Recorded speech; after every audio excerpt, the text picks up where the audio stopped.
My wife and her family ignored me for years. At Thanksgiving, I casually mentioned my $160 million fortune. My wife's sister's jaw dropped, and my wife just stared in silence. Complete silence. But let me back up. Let me tell you how a man becomes invisible in his own life. I wasn't always invisible. There was a time, brief, fleeting, when Caroline looked at me like I mattered. When her eyes would find mine across a room and something would spark there, something warm and real. That was 11 years ago, back when we were both 26 and stupid enough to believe that love alone could build a life. I was working as a junior software engineer at a mid-sized tech firm in Seattle. Nothing glamorous. I wore khakis to work and brought leftovers in Tupperware containers. I drove a 7-year-old Honda Civic with a crack in the windshield I kept meaning to fix. By most measures, I was unremarkable. Average. The kind of man who fades into the background of his own story. Caroline was different. Caroline was vibrant. She worked in marketing at a boutique agency downtown, the kind of place where everyone wore expensive casual clothes and talked about brand narratives over oat milk lattes. She had this laugh, God, her laugh. It was like wind chimes on a summer afternoon, light, careless, free. Her family was old Seattle money. Not the flashy kind you see on reality television, but the quiet, insidious kind that seeps into every conversation, every assumption, every unspoken hierarchy. Her father, Robert Ashford, had built a commercial real estate empire across the Pacific Northwest. Her mother, Patricia, sat on the boards of 3 museums and chaired the annual Children's Hospital Gala. Her older sister, Victoria, had married a cardiac surgeon and lived in a sprawling craftsman in Queen Anne with wisteria climbing the front porch. I came from nothing. My father did when I was 7, heart attack, sudden and cruel, the kind of death that leaves a family scrambling. My mother worked double shifts as a nurse to keep our small house in Tacoma. She never remarried, never had time for anything except work and survival. She taught me resilience through her silence, through the way she never complained, never asked for help, never expected the world to be anything other than hard. When I met Caroline at a friend's birthday party, I knew immediately that we came from different worlds. She sparkled. I didn't. But somehow, impossibly, she chose me, or so I thought. The early months were intoxicating. We'd meet after work and walk along the waterfront, watching ferries cut through Puget Sound, talking about everything and nothing. She loved that I was grounded, she said. Real. Not like the trust fund bros she'd dated before, men who measured their worth in gym memberships and their father's quarterly earnings. I was authentic, down to earth, refreshingly simple. I see now what those words really meant. I was poor, manageable, someone who would never challenge the natural order of things. 6 months in, she brought me home to meet her family. The Ashford estate sat on 3 acres in Medina, overlooking Lake Washington. The driveway alone was longer than the street I grew up on. Inside, everything was cream and gold and tasteful, the kind of tasteful that only old money can achieve, where every piece of furniture whispers its own provenance, where even the air feels expensive. Robert shook my hand with the grip of a man who'd crushed lesser men in boardrooms. "So you're the engineer," he said, as if the word itself was faintly amusing. Patricia smiled with her mouth, but not her eyes. "How nice." Victoria barely looked up from her phone. I was measured that night, weighed, found wanting. But Caroline laughed it off. "They're just protective," she said on the drive home, her hand on my knee. "They'll warm up to you, you'll see." They never did. We got married 2 years later in a ceremony that cost more than my annual salary. Patricia planned everything with military precision. The venue, a historical mansion in Capitol Hill, the flowers, imported peonies and blush and cream, the photographer, some award-winning artist from New York who shot everything in black and white to capture authentic emotion. I stood at the altar in a rented tuxedo and watched Caroline walk down the aisle in a dress that cost $30,000. She looked like a dream, like something I had no right to touch. My mother sat in the 3rd row on the groom's side, which was notably emptier than the bride's side. She wore a navy dress she'd bought at Nordstrom Rack and clutched her purse in her lap like it might fly away. I caught her eye during the vows. She smiled, but there was sadness there. Worry, maybe, like she could already see how this would end. The reception was held in a glass pavilion overlooking the water. 300 guests. Open bar, a seven-piece band. Robert gave a toast about how his little girl had always been independent, always known her own mind, always chosen her own path. He spoke about Caroline's accomplishments, her spirit and her grace. He mentioned me exactly once, and we welcomed Daniel into our family. Welcome.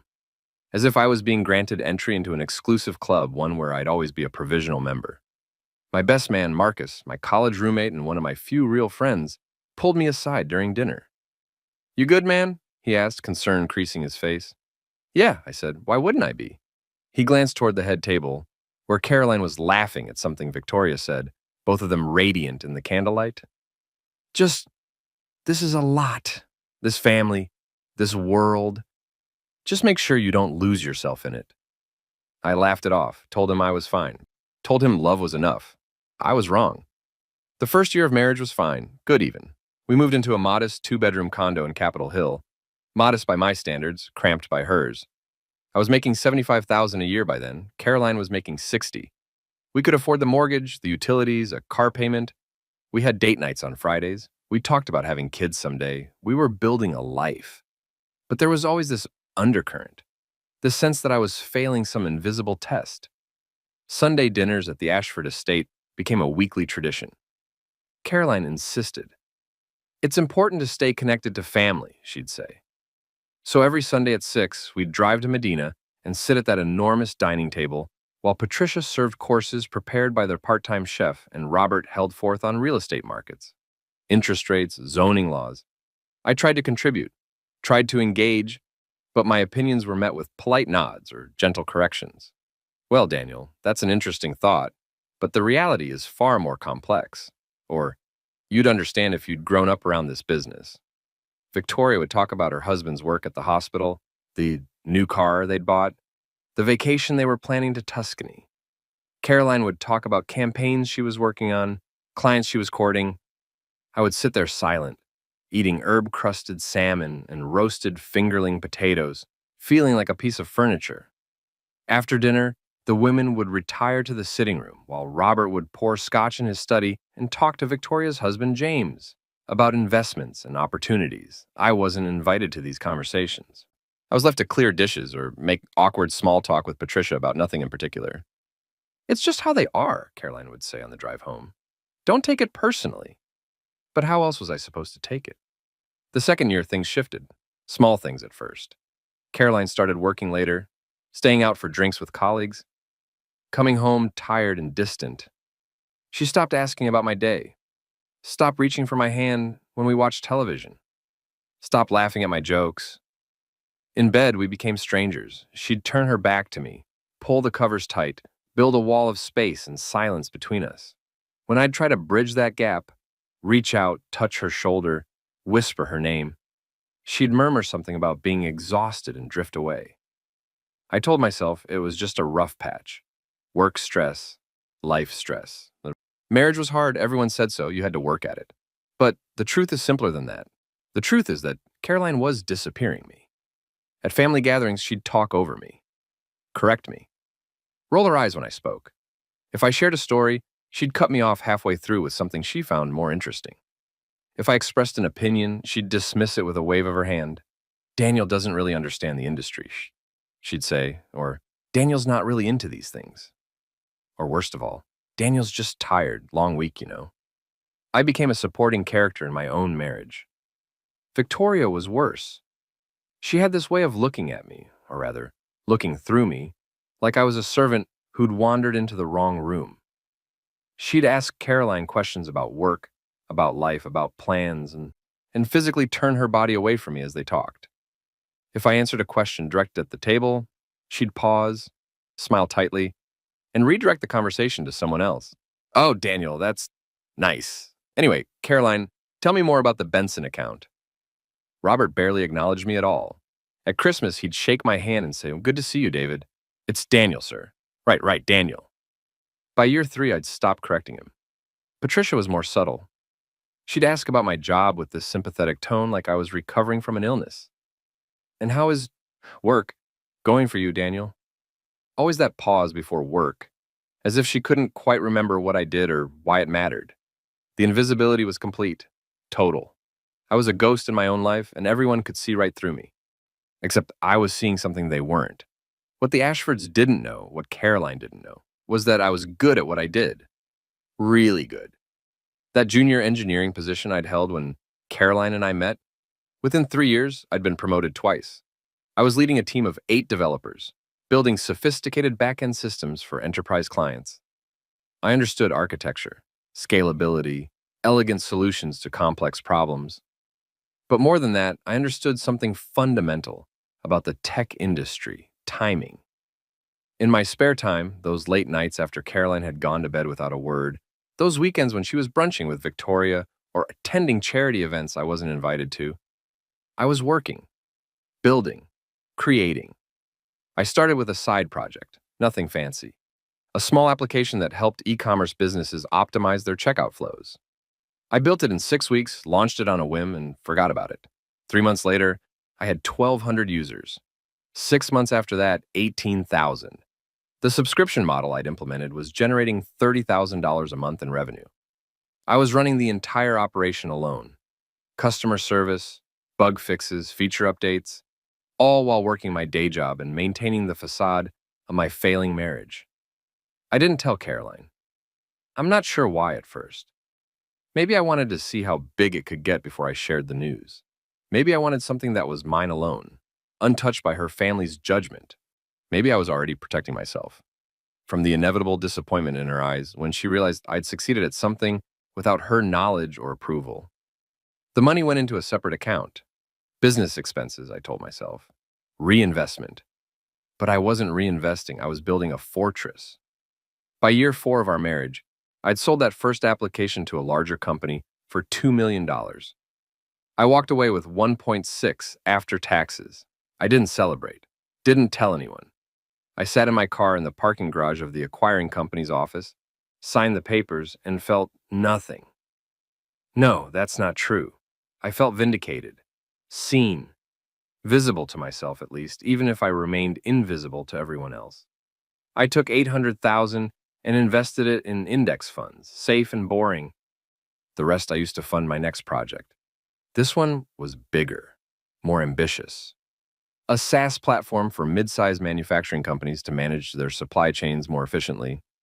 I'd identified a gap in the market, a need no one was filling well, and I had the technical skills to fill it.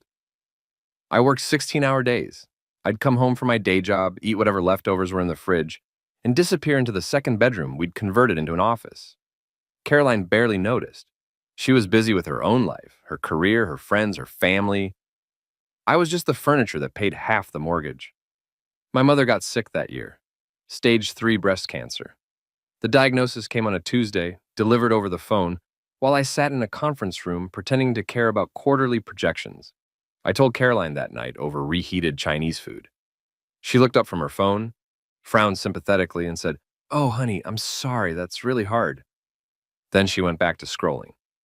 No offer to visit my mother, no questions about treatment options, no hand reaching across the table to hold mine, just acknowledgement and dismissal. I drove to Tacoma alone every weekend to sit with my mother through chemotherapy. She was stoic, as always, insisting she was fine, even when she clearly wasn't. We'd sit in those sterile treatment rooms, surrounded by beeping machines and the chemical smell of medicine, and talk about small things: the weather, her garden, a book she was reading. "How's Caroline?" she'd ask sometimes. "She's good, busy with work." My mother would study my face for a moment, her eyes, even dulled by medication, seeing more than I wanted her to see. "And you? Are you good?" "I'm fine, Mom." She'd pat my hand, too weak to press the issue, but I knew she didn't believe me. Caroline came to visit my mother exactly once for 45 minutes, during which she checked her phone 6 times and made small talk about the hospital decor. My mother thanked her for coming. Caroline smiled and said, "Of course, it's no problem at all." It was a problem. Everything about me was becoming a problem. My second platform launched during my mother's 6th month of treatment. I'd poured every spare dollar and every spare hour into it. The code was clean. The user interface was intuitive. The pricing model was aggressive but fair. It took off immediately. Not viral, explosive success, nothing so dramatic, but steady, relentless growth. Month over month, the user base expanded. Manufacturing companies across the Midwest and South were signing up, paying annual subscriptions, referring colleagues. The testimonials flooded in, game-changing. Finally, someone who understands our problems, worth every penny.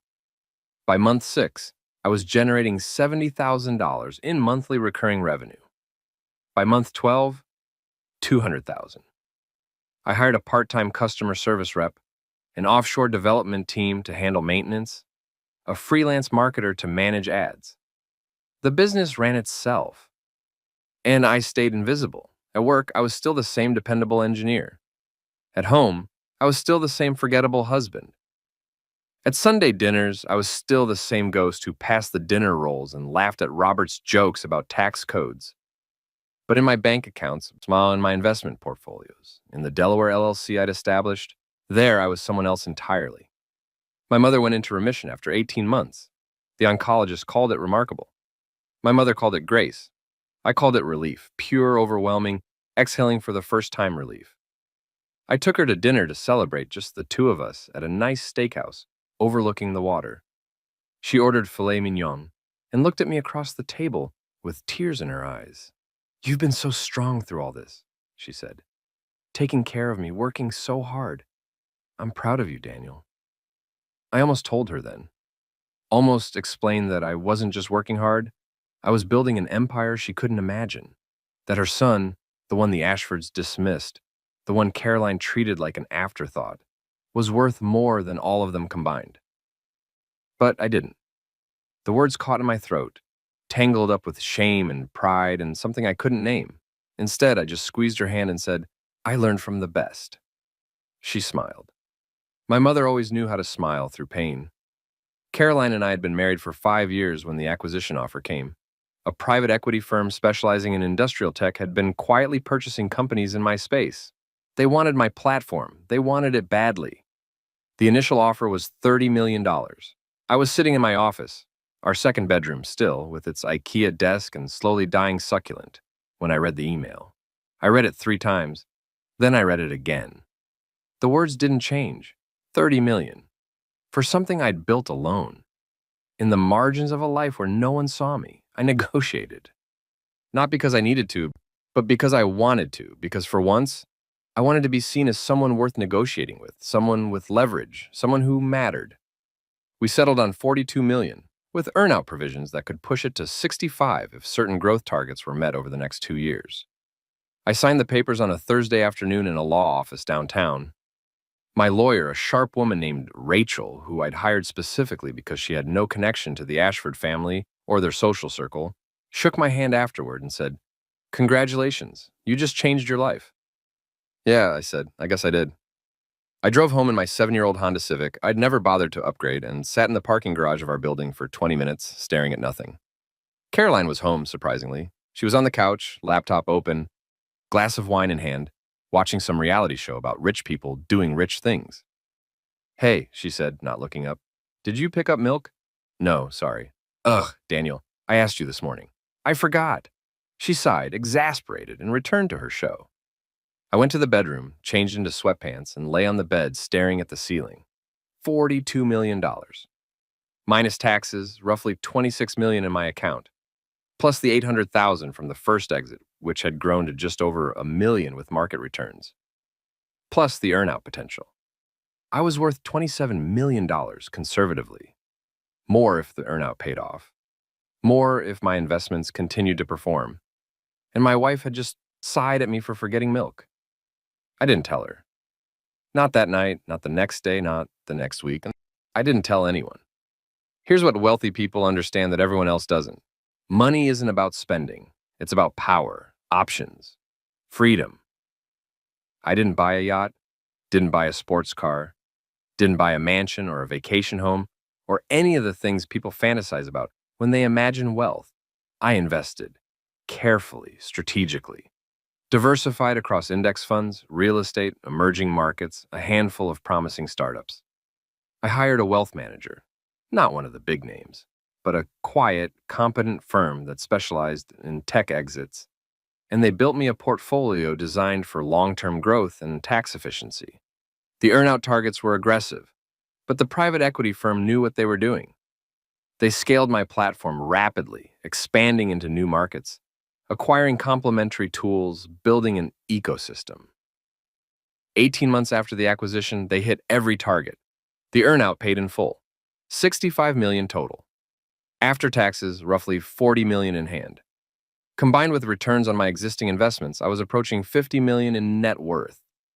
I was 40 years old. I drove a Honda Civic. I worked a 9-to-5 job making $130,000 a year.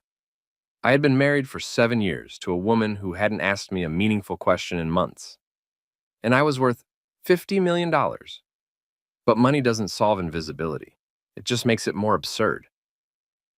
At Sunday dinners, Robert would pontificate about his latest acquisition, a commercial building in Bellevue, a strip mall in Tacoma, a development project in Kirkland. Victoria would nod along, impressed. Caroline would engage, asking smart questions, demonstrating her understanding of market dynamics and cap rates. I'd sit there silent, thinking, I could buy that building, cash, today, without blinking. But I didn't say anything. Patricia would ask about my little job at the tech company, in that same sympathetic tone. And you're still enjoying the computer work? It's fine, I'd say. That's nice, dear.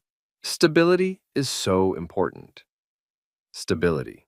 As if I was clinging to some middle management position out of necessity rather than choice.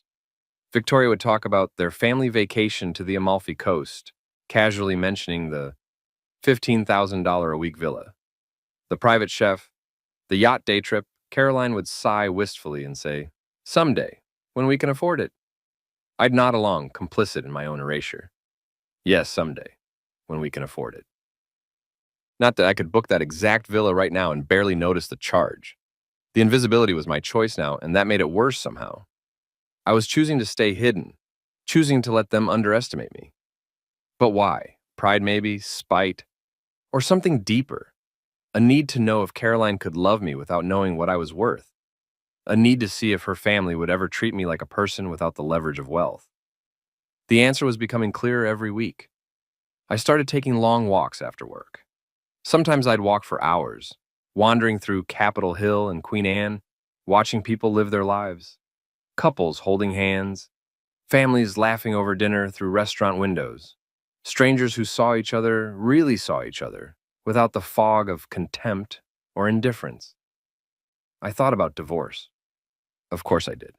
Any rational person would have left by year 3. But there was something in me, some stubborn, self-destructive part, that wanted to see how far it would go, how completely I could disappear before someone noticed. My mother noticed. I visited her one Saturday afternoon, bringing groceries and a new mystery novel she'd mentioned wanting to read. She made tea, chamomile, the way she'd made it when I was a child, and we sat in her small living room, the autumn light filtering through lace curtains. You look tired, she said. I'm fine, Mom. Daniel. She fixed me with that look, the one that had extracted confessions from me as a teenager. I didn't raise a liar, I laughed. Hollow. I'm not lying, just, it's been a long week. How's Caroline? There it was, the question I'd been avoiding. She's fine, busy with work. And you two? You're happy? The word happy hung in the air between us, absurd and foreign. We're managing, I said finally. My mother set down her teacup. You deserve more than managing, sweetheart. It's complicated. Love isn't supposed to be this complicated. Maybe love changes. I said, maybe this is just what happens after 7 years. The shine wears off. Reality sets in. Reality, my mother repeated, skeptical. Is reality her family treating you like you're invisible? Is reality you coming home to someone who doesn't see you? I didn't answer. Couldn't answer. She reached across the coffee table and took my hand, her grip surprisingly strong for someone who'd been so recently sick. Daniel, listen to me. I'm your mother and I will always want you to be happy. But I can't make you choose happiness. Only you can do that. And if staying in this marriage is making you invisible to yourself, then it's time to ask why you're staying. Because I love her, I said quietly. Do you? Or do you love the idea of who she used to be, who you hoped she'd be? I didn't have an answer. I still don't. Year 8 of our marriage, my net worth crossed 75 million. I'd made strategic angel investments in 3 startups, 2 of which had been acquired at significant multiples. I'd purchased a small portfolio of rental properties in up-and-coming Seattle neighborhoods, generating passive income I didn't need but collected anyway. My investment accounts grew steadily, compounding returns building on compounding returns. I was wealthy, truly, undeniably, generationally wealthy, and I was more invisible than ever. Caroline had been promoted to senior director at her agency. She was thriving. Her calendar was packed with client meetings, conferences, networking events. She traveled twice a month, New York, San Francisco, Los Angeles, staying in boutique hotels and eating at restaurants I recognized from food magazines. She never invited me along, never even mentioned the trips until the night before she left. Oh, by the way, I'm flying to LA tomorrow for the Mercer pitch, she'd say, packing her carry-on with expensive athleisure and designer makeup. Okay, how long? 3 days, 4 maybe, there's leftovers in the fridge. And she'd be gone, leaving behind only the faint scent of her perfume and the echo of a relationship that existed only on paper. At Sunday dinners, the pattern continued. Robert would hold forth. Victoria would impress. Caroline would engage. I would fade into the wallpaper, passing dishes and refilling water glasses like a particularly forgettable waiter. But something was shifting in me. A hardness. A clarity. I stopped trying to contribute to conversations. Stopped trying to prove myself. Stopped caring if they noticed me at all. I'd sit there eating Patricia's overpriced organic vegetables and mentally calculate how many shares of Apple I'd purchased that week, how much closer I was to 100 million, how little any of their approval meant in the face of what I'd built. The anger had burned out somewhere along the way, replaced by something colder. Detachment, maybe. The kind of clarity that comes when you finally stop fighting a battle you were never going to win. I started preparing, not for divorce, not yet, but for revelation. For the moment when I would make myself visible on my own terms, when I would step out of the shadows I'd been inhabiting and show them exactly who I was. I consolidated my accounts, organized my documents, ensured everything was legally airtight. I moved assets into trusts, established legal structures that would protect what I'd built. I consulted with lawyers, accountants, tax specialists. I built a fortress not just of wealth, but of paper and law and unassailable fact. If this marriage ended, when it ended, I would be prepared. But I wasn't ready yet. There was something I needed first. Some final proof.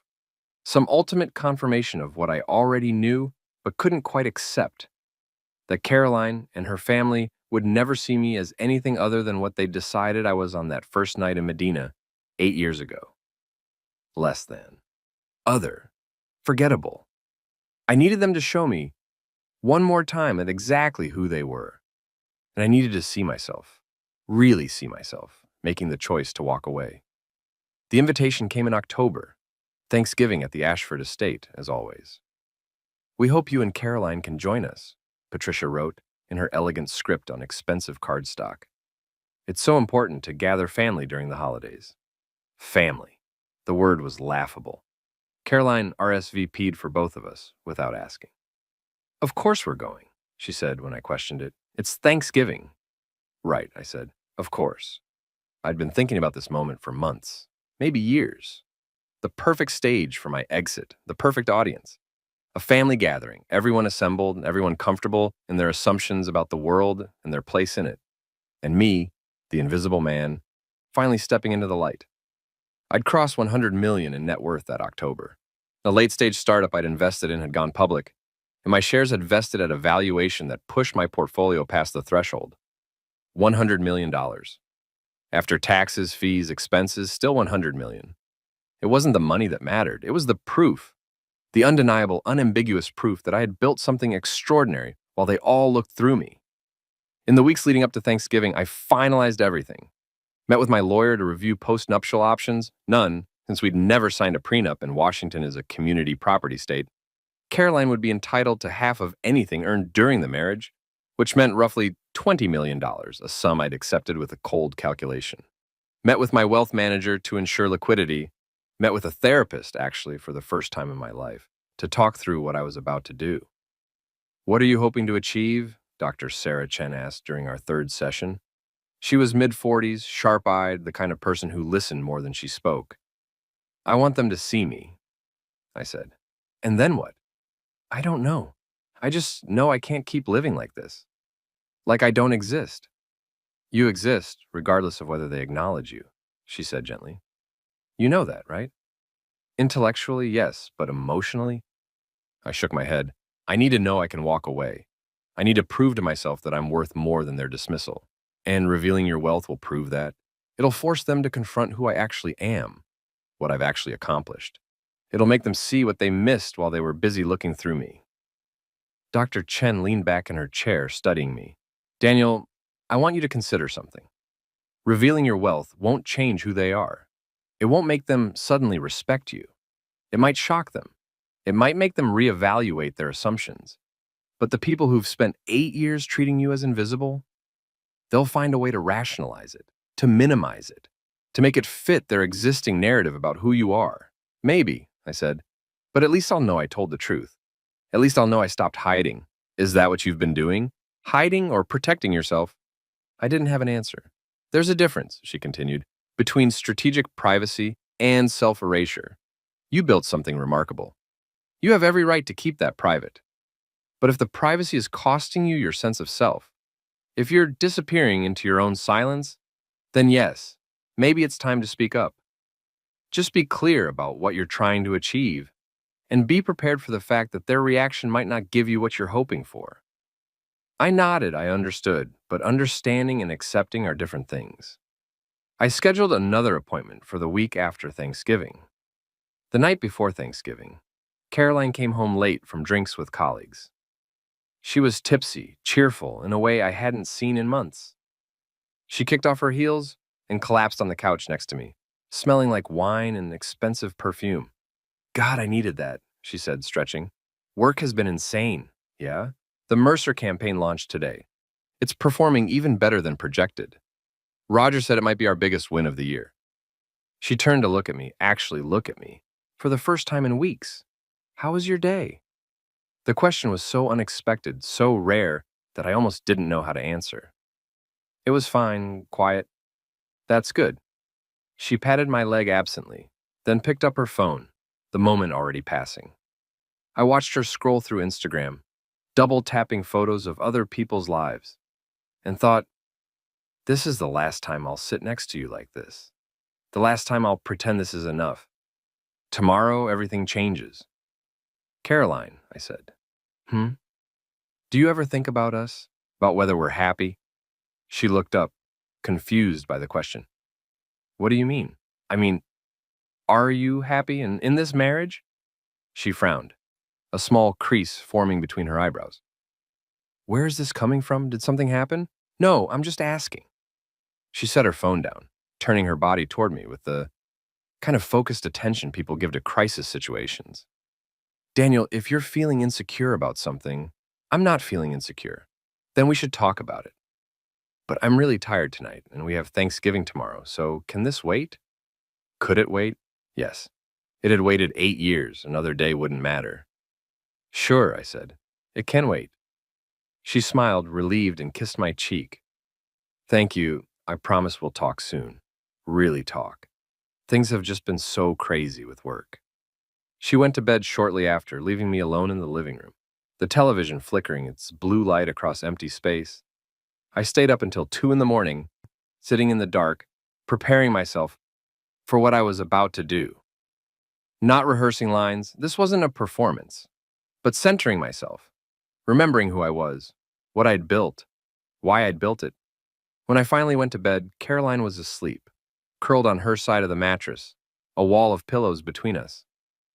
I lay there staring at the ceiling and waited for morning. We arrived at the Ashford estate at 4 in the afternoon, right on schedule. The driveway was full of cars, Victoria and James's Range Rover, Robert's Mercedes, Patricia's Lexus, plus a few others I didn't recognize. Extended family, probably. Cousins, in-laws, more witnesses to my invisibility. Caroline had insisted we bring wine, something expensive from a boutique vineyard in Walla Walla. I carried it up the front steps while she checked her makeup in her phone's camera. Patricia answered the door, wearing a cashmere twin set and pearls. Oh, wonderful, you're here! She air-kissed Caroline, then glanced at me. Hello, Daniel. Patricia, happy Thanksgiving. Yes, yes, lovely. Come in, come in. Everyone's in the living room. The house smelled like roasted turkey and expensive candles. Classical music played softly from hidden speakers. Everything was perfect, curated, designed to convey effortless grace. In the living room, the family was assembled. Robert in his leather armchair, holding court. Victoria and James on the sofa, James looking mildly uncomfortable in a sweater that probably cost $500. A few other relatives I'd met, maybe twice. Patricia's sister Margaret, Victoria's husband's brother Tim, some others whose names I'd never bothered to learn because they'd never bothered to learn mine. Caroline, Victoria stood and embraced her sister. God, you look amazing. Is that the new Reformation dress? Just got it, I couldn't resist. They fell into conversation about fashion and sales and some influencer I'd never heard of. I stood awkwardly holding the wine until Patricia took it from me with a vague thank you and disappeared toward the kitchen. Robert called out from his chair. David, good to see you. How's the tech world treating you? It's Daniel, sir, and it's treating me fine. I'm glad to hear it, glad to hear it. He'd already turned back to his previous conversation, something about municipal bonds. I found a spot near the window and stood there, watching the family interact. They moved around each other with the ease of people who'd always belonged, who'd never questioned their place in the world. Caroline was radiant, laughing at something Victoria said, her whole body animated in a way I rarely saw at home. She belonged here. I never had. James approached, handed me a beer. Hanging in there? He asked quietly. Always. He grimaced sympathetically. Yeah, these gatherings can be a lot. James was decent, actually. He'd always been polite to me, at least. Probably because he understood what it was like to marry into the Ashford orbit, to constantly orbit a sun that never quite warmed you. How's work? I asked. Busy, too busy. I'm doing 3 heart surgeries a week now, plus research, plus teaching residents. He shook his head. Sometimes I think about what it would be like to just have a normal job. 9 to 5, leave work at work. I almost laughed. Grass is always greener. I suppose, still, at least you get to go home at 5, and forget about code. I go home and still see patients in my sleep. Before I could respond, Patricia called everyone to dinner. The dining table was set for 12. Fine china, crystal glasses, silver flatware that probably cost more than my first car. Candles flickered down the center, surrounded by an elaborate arrangement of autumn flowers and small pumpkins that looked like they'd been imported from a Pinterest board.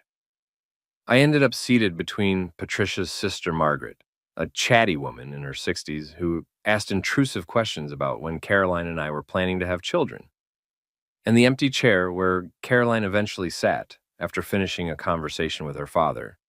Robert sat at the head of the table, of course, Patricia at the foot, Victoria and James across from us. The others filled in the gaps. Patricia's chef had prepared a feast: heritage turkey with herb butter, truffle mashed potatoes, roasted Brussels sprouts with bacon, cranberry relish with orange zest, 3 types of stuffing, maple glazed carrots, fresh baked rolls. Everything was plated beautifully, garnished perfectly, photographed by multiple family members before anyone took a bite. Robert stood to give a toast. Family, he began, his voice carrying the authority of a man accustomed to being heard. I am grateful, as always, for this time together, for the blessings we've received this year, for health, prosperity, and the continued success of our family's endeavors. He raised his glass. To family. To family. Everyone echoed. I lifted my glass but didn't drink. Conversation flowed around me. Victoria talked about James's latest published research paper. Patricia discussed the upcoming gala season. Margaret asked Caroline about work, and Caroline launched into an enthusiastic recap of her recent campaigns, her professional victories, her rising star at the agency. We're thinking about promoting her to VP next year, someone mentioned. Caroline's boss wasn't present, but apparently everyone knew about her career trajectory except me. That's wonderful, honey, Patricia cooed. You've worked so hard. It's about time, Victoria added. You've been carrying that agency for years. Caroline beamed, soaking in the praise, the validation, the visibility. I pushed Brussels sprouts around my plate and said nothing. Robert turned to James. And how's the hospital treating you? Still planning that expansion to the cardiology wing? James launched into a detailed explanation of hospital politics and funding challenges. Everyone listened attentively, asking thoughtful questions, nodding along. When he finished, there was a natural lull, the kind of lull where someone else might speak up, share their own news, contribute to the conversation. I could feel it, the opportunity, the opening. My heart was pounding. Dr. Chen's voice echoed in my mind. Be clear about what you're trying to achieve. I wasn't trying to hurt anyone. I wasn't trying to gloat. I was simply trying to exist, to be seen, to stop pretending that my invisibility was acceptable. I set down my fork. I have some news to share, I said. The table didn't quiet immediately. A few people kept talking. Caroline glanced at me with mild surprise, like a dog that had just noticed a piece of furniture had moved. Daniel has news, Patricia said brightly, with that patronizing encouragement you'd give a child at show and tell. Now they were listening, sort of, with polite, expectant faces that suggested they were prepared for me to announce something mundane, a promotion maybe, a new project at work, something appropriate for my station. I took a breath. I've been working on some projects outside my day job, building software platforms, making investments, and I wanted you all to know that I've been pretty successful. Caroline frowned slightly. What do you mean, successful? I mean, I've built and sold 2 companies, made some strategic investments, built a portfolio. Victoria laughed, not unkindly but dismissively. That's wonderful. No, Daniel, it's so great that you have hobbies. It's not a hobby, I said calmly. It's my business. And as of last month, my net worth crossed $160 million. Silence. Complete, total, suffocating silence. The kind of silence where you can hear the candles crackling, hear someone's breathing, hear the very air holding still. Victoria's jaw literally dropped. Her mouth opened, closed, opened again like a fish.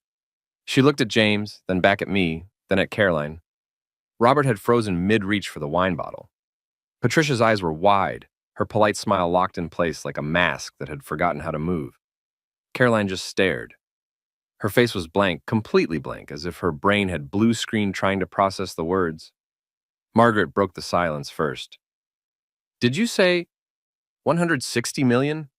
Give or take, I said, my voice steady. The markets fluctuate, obviously. You're joking, Victoria said finally. This is some kind of joke. It's not a joke. I built a supply chain management platform, sold it to a private equity firm for 65 million plus earnouts. Before that, I sold a smaller e-commerce optimization tool for 2 million. I've made strategic angel investments in 3 startups, 2 of which have been acquired. I own a portfolio of rental properties across Seattle, and I've been investing conservatively for the past 8 years, compounding returns. 160 million. That's the current figure. Robert found his voice. That's not possible.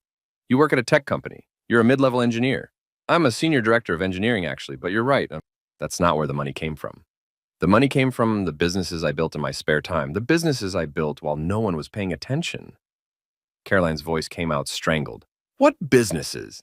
You never told me about any businesses. No, I agreed. I didn't. But why? Why wouldn't you tell me? I looked at her, really looked at her, maybe for the first time in years. Because you never asked. Because you never wondered what I did when you were too busy with work or your family or anything else that mattered more than I did. Because I built something extraordinary and I wanted to see if anyone would notice, if anyone would see me. That's not fair, Caroline said, her voice rising. You can't just hide this from me. We're married, so we're supposed to share things. Share things, I repeated. Like how you've shared your promotion plans, your business trips, your entire life that doesn't include me except as an afterthought.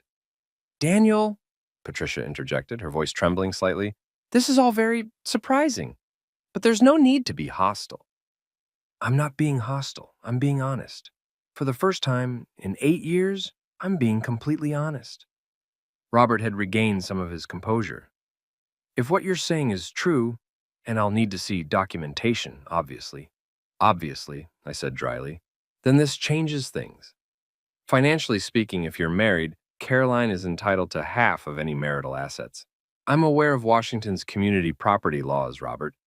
I've spoken extensively with lawyers. And bonus, anything I built or earned during the marriage is jointly owned, which means Caroline is entitled to approximately $80 million should we divorce.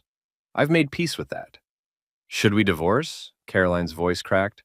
Are you saying you want a divorce? Everyone was staring at me now, really staring.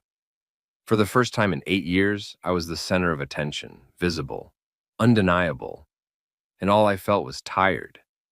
I don't know what I want, I said quietly. I just know I can't keep being invisible. I can't keep pretending that this, I gestured around the table, is family. That any of you see me as anything other than an inconvenience, a disappointing footnote in Caroline's otherwise impressive life. That's not true, Caroline whispered. Isn't it? When's the last time you asked me about my day?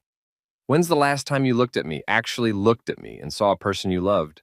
When's the last time any of you remembered my name without needing to be reminded? Robert's face had gone red. Now you listen here, young man. I'm not young, and I'm not your employee, and I'm done listening. I stood, carefully folding my napkin and placing it beside my plate. Thank you for dinner, Patricia. As always, it was beautifully prepared. Daniel, wait. Caroline reached for my arm. I stepped back gently but firmly. I'll be at the Fairmont downtown. When you're ready to talk, really talk, you know how to reach me. I walked out of that dining room, through the living room with its tasteful furniture and expensive art, out the front door into the cold November evening. Behind me, I could hear voices rising. Caroline calling my name. Victoria saying something sharp.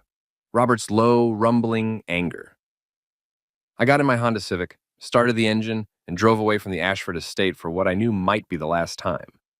My hands didn't start shaking until I was halfway to the hotel. The Fairmont was expensive and anonymous, exactly what I needed. I checked into a suite overlooking Elliott Bay, ordered room service, a burger and fries, nothing fancy, and sat by the window watching ferries cross the dark water. My phone started ringing around 8. Caroline first, then Victoria, then Caroline again. Then a number I didn't recognize that I suspected was Patricia or Robert. I let them all go to voicemail. Around 10, I finally listened to Caroline's messages. The first was angry. What the hell, Daniel? You just embarrassed me in front of my entire family. You owe me an explanation. Call me back right now. The second was confused. I don't understand why you'd hide this from me. We're supposed to be partners. How could you not tell me? The third was desperate. Please, just talk to me. I know things haven't been perfect, but we can fix this. We can figure this out. Please come home. The fourth was calculating. We need to discuss the financial implications of this. I've spoken to a lawyer friend of mine, and she says I deleted the rest without listening. There was one voicemail from an unknown number. I almost deleted it, but something made me listen. Robert's voice, stiff and formal. Daniel, we need to have a conversation about your revelation tonight. There are legal matters to discuss, financial arrangements to consider. Please call me at your earliest convenience. I deleted that too. The only call I returned was to my mother. She answered on the second ring, her voice warm and slightly sleepy. Daniel, it's late, sweetheart. Is everything okay? Yeah, Mom, I'm fine. I needed to hear your voice. What happened? I told her everything. The dinner, the revelation, Caroline's reaction, the drive to the hotel. She listened without interrupting, the way she always had, giving me space to empty out the chaos in my head. When I finished, there was a long pause. How do you feel? She asked finally. I don't know. Relieved? Terrified? Free? All of those sound about right. I could hear the smile in her voice. Daniel, I want you to know something. I'm so proud of you. Not for the money, though. My God, honey. $160 million, but for finally standing up for yourself. For refusing to disappear. I probably could have done it more gracefully.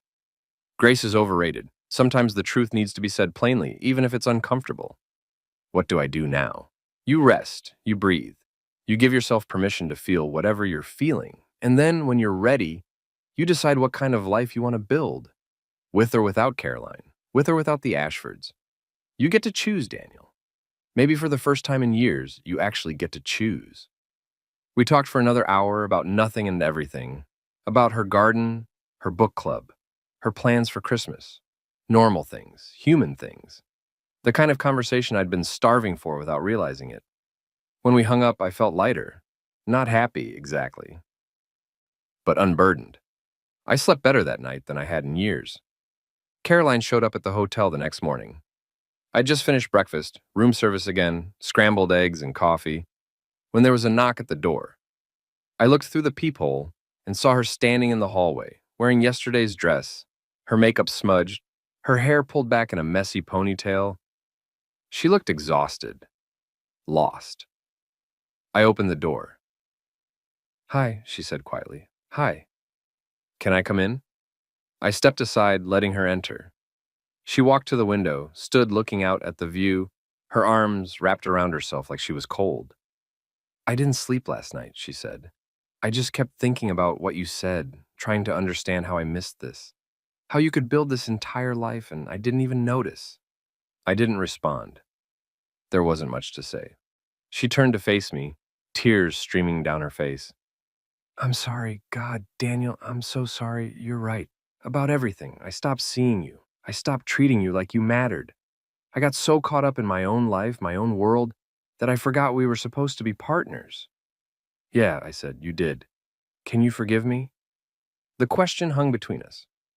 Could I forgive her? Maybe, eventually, but forgiveness and reconciliation are different things. "I don't know," I said honestly. "I don't know if sorry is enough. I don't know if we can fix 8 years of me disappearing and you not noticing. We could try. We could go to counseling. We could start over. Start over as what? As equals? As partners? Or as the rich guy and the woman who married him before she knew he was rich?" She flinched. "That's not fair, isn't it? Caroline, your first voicemail was about how I embarrassed you. Your fourth was about legal implications and dividing assets. You didn't ask if I was okay. You didn't ask why I felt the need to hide this from you. You went straight to how this affected you and what you're entitled to."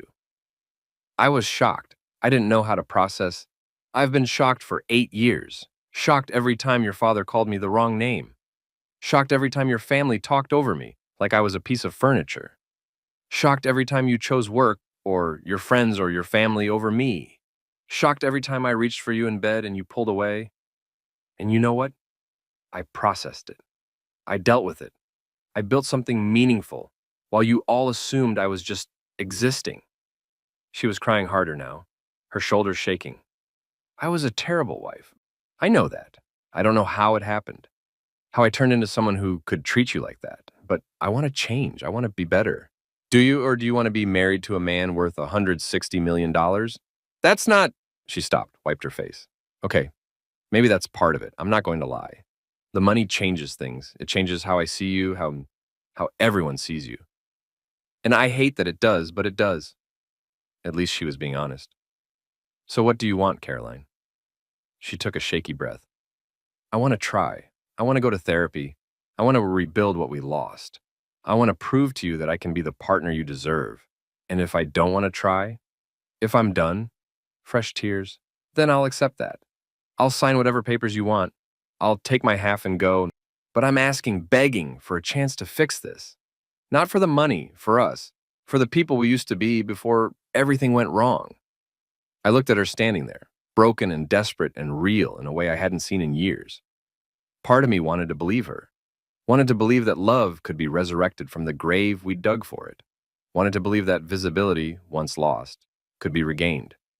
But a larger part of me, the part that had learned to survive in silence, to build empires in the margins, knew better. I'll think about it, I said. But I need time, real time. I need to figure out who I am outside of being invisible. She nodded, wiping her face with the back of her hand. How much time? I don't know. Months, maybe? I'm going to stay here for a while. Maybe travel. I've spent 8 years in one place, invisible to everyone, including myself. I need to move, to see what else is out there. Can I call you? Yes, but I might not answer. Fair enough. She moved toward the door, then stopped.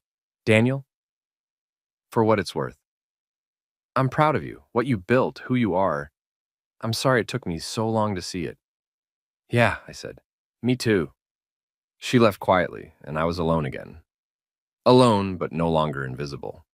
I stayed at the Fairmont for a week, ordering room service and working through the backlog of messages from family, friends, colleagues who'd somehow heard about Thanksgiving dinner. Apparently, Victoria had told someone who told someone else, and now everyone in the Ashfords' social circle knew that the forgettable husband had been hiding a fortune. The attention was surreal. Suddenly, I was receiving LinkedIn requests from people I'd never met, invitations to investment opportunities, emails from wealth managers offering their services, text messages from acquaintances I hadn't spoken to in years, congratulating me on my success. Everyone wanted to be seen with the newly visible man. I ignored most of it. What I didn't ignore was the meeting request from Robert. Subject line, family business opportunity. I agreed to meet him for coffee, mostly out of morbid curiosity. We met at a cafe in Pioneer Square, neutral territory. He arrived exactly on time, wearing a suit despite it being Saturday morning, looking every inch the real estate mogul. Daniel, he said, extending his hand. Thank you for meeting me. Robert, we sat. He ordered a triple espresso. I ordered tea. I'll be direct, he said once the server left. I owe you an apology. We all do. We underestimated you, and that was wrong. You're clearly a man of extraordinary capability, and I failed to see that. Okay, he blinked, perhaps expecting more of a response. I'd like to make amends. I'd like to discuss potential business opportunities. Your background in tech, combined with my experience in real estate and development, there could be synergies worth exploring. Of course, now that I was visible, now that I had value, suddenly I was worth partnering with. I'm not interested, I said simply. You haven't even heard the proposal. I don't need to. Robert, you spent 8 years treating me like I was an inconvenience. You couldn't remember my name. You didn't ask me a single meaningful question about my life, my work, my thoughts. And now, because I have money, you want to be business partners? I understand your frustration. I don't think you do. You're offering me visibility now because I have something you want. But I didn't need visibility from you. I needed respect, basic human respect. And you never gave me that. His jaw tightened. I'm trying to make things right. By offering me a business deal? That's not making things right. That's opportunism. What do you want from me then? An apology? Fine, I apologize. We treated you poorly, but we can't change the past. We can only move forward. You're right, I said, standing. We can't change the past, which is why I don't see a future where we do business together, or where we're family, really. I appreciate the coffee, but I'm done with the Ashfords. I left him sitting there, his expensive espresso cooling in front of him, probably trying to calculate what he'd lost by underestimating the wrong person. It felt good. Really, genuinely good. I met with Victoria, too, at her insistence. She came to the hotel, bringing her daughter, my niece, technically, though I'd spent maybe 10 cumulative hours with her over the years. Uncle Daniel. Emma ran to me, 7 years old and oblivious to the family drama. Mommy says you're rich now. Emma, honey, that's not... Victoria's face flushed. We don't talk about money like that. I laughed despite myself. It's okay. Yeah, Emma, I guess I am. Does that mean you'll buy me a pony? Emma! Maybe someday, I told her, then looked at Victoria. What can I do for you? Victoria sat, smoothing her designer dress. I wanted to apologize. James made me realize how terrible I've been to you. How terrible we all were. James seems like a good guy. He is. He's been married into this family for 6 years, and he said he understood exactly how you felt. Being dismissed, being invisible. He said he's felt it too, though he's better at hiding it than you were. I wasn't hiding anything. You all just weren't looking. She nodded, accepting that. You're right, and I'm sorry. I spent so long assuming you were less than, assuming you didn't matter, and I was wrong. You were. Is there anything I can do to make amends? I thought about it. Yeah, treat people better. Don't measure someone's worth by their bank account or their job title or whether they fit into your social circle. Treat them like they matter. Because they do. That's what you can do. She nodded slowly to, I'll try. Good. Emma was playing with a toy on the floor, oblivious to the adult conversation. Victoria watched her for a moment, then looked back at me. Are you going to divorce Caroline? I don't know yet. She's devastated, you know. She really does love you. Maybe. But love isn't enough if it's conditional. If she only sees me now because I have money. That's not love. That's just recognition of value. That's harsh. It's true. Victoria stood, gathering Emma's things. For what it's worth, I hope you figure it out. Whatever you decide, I hope you find happiness. Thanks, I said, and I meant it. I left Seattle in December. I'd wrapped up loose ends, talked to my lawyer about separation agreements, talked to my wealth manager about asset protection, talked to my boss about taking a leave of absence. I packed a single suitcase and booked a one-way ticket to Tokyo. Why Tokyo? Why not? I'd never been. I'd never been anywhere, really. 8 years of marriage to a woman whose family owned vacation homes in Cabo and Aspen, and I'd never left the Pacific Northwest except for work conferences. I was going to be visible to myself, even if no one else was watching. Caroline called the night before my flight. You're really leaving? Yeah. For how long? I don't know. 6 months, a year, however long it takes. However long it takes to what? To figure out who I am when I'm not trying to prove myself to people who don't see me. She was quiet for a long moment. I see you now. Do you? Or do you see the net worth, the accomplishments, the proof that you didn't marry down after all? That's not fair. Maybe not. But it's honest. Another pause. I've started therapy, real therapy, twice a week. I'm working on understanding that how I became someone who could treat her husband like that. Someone who could value her family's opinion more than her partner's humanity. That's good, Caroline. I mean that. I hope it helps you. It's helping me realize that I don't know who I am without external validation, without my family's approval, without my career achievements. I built my entire identity on being successful, being admired, being enough. And I made you invisible because you didn't fit into that narrative? Because loving you, the real you, would have required me to challenge everything my family believed about worth and value. And I was too weak to do that. I was surprised by her honesty, surprised by the clarity. I'm sorry, she continued. Not for what it gets me, not because I want you to come back, just, I'm sorry for all of it. You deserved better. Yeah, I said, I did. Will you come back, eventually? I don't know, maybe, but not as your husband. Not as the invisible man who pays half the mortgage and passes the dinner rolls. If I come back, it'll be as someone who doesn't need your family's approval. Someone who doesn't need your approval. Someone who exists, regardless of whether anyone's looking. I understand. Do you? I'm starting to. We talked for another hour about therapy and growth and the version of ourselves we'd lost somewhere along the way. It was the most honest conversation we'd had in years, maybe ever. When we hung up, I felt something shift. Not forgiveness, exactly, not reconciliation, but closure. The kind of closure that comes from finally being seen, even if that scene comes too late to save what was broken. I spent 4 months in Tokyo, then 3 in Vietnam, then 2 in Greece. I traveled alone, ate alone, walked through foreign cities where no one knew my name or my net worth or anything, except that I was a tall American with a decent camera and a tendency to tip well. I was invisible again, but differently. I was invisible by choice, anonymous, free. I took a photography course in Hanoi, learned to make pottery in Kyoto, volunteered at an animal shelter in Santorini. I did things that had nothing to do with building wealth or proving worth or being seen by people who mattered. I just existed. And it was enough. My mother visited me in Athens in June. She'd never been to Europe, never traveled much at all. And watching her stand in front of the Parthenon, tears in her eyes, was worth every dollar I'd ever made. Thank you, she whispered, for bringing me here, for showing me the world. Thank you, I said, for showing me how to survive it. We spent 2 weeks together and eating Greek food, walking ancient streets, talking about everything and nothing. She asked about Caroline once. Have you decided? Not yet, but I'm getting close. What's your heart telling you? That I can't go back to being invisible? That I'd rather be alone than disappear? She nodded, understanding.